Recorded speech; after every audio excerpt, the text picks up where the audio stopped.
thang tonggo kaisa order romani belai gedor romas tau sok hayu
So guys, जों tabok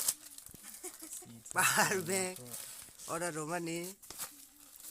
unboxing khaina nai tongo price rok price ulo sama 384 那个上是那么杂杂，俺们 bro kosong ka par si kosong ko kosong no kosong so pa ni kupu no kupu so ko lang ko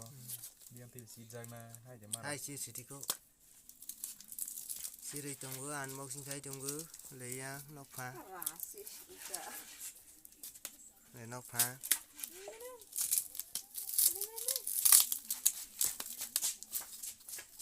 俺不老人家是看片，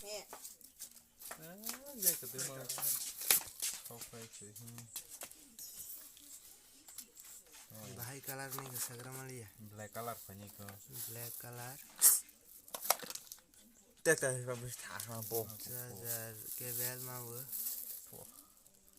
ya si ka yo le sas ko no si an su ro sas kong nei phe no kon sai tongo te quality ro wai bisari ko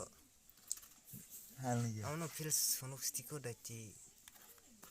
ha ta pe khok jare tuma cái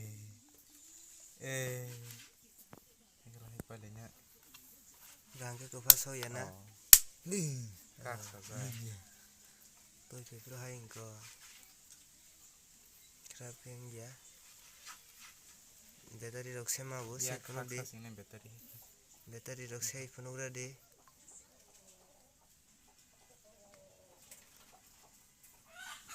le la chinggo horo fa no wai khai mandro na na tifila ha wa aro buna di yak si suja Singar yak ya stablak nubia na managma le ya stablak among ke kebel sas khaje na normal mang na aning ke sas khai mane amosi type c amani price na ne ingka pas pur kuble na kufu momle battery power ono suru ya tumo amani price ingka 348 sas khai jung sala korok sala negredi ko sas how de how le sakau na di charger point ro cha ne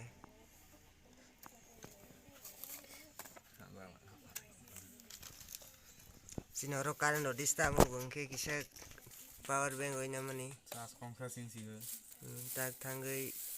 je paper ro suimani bo rule no follow khai chas ma khai rana media san last na cha ka light khai di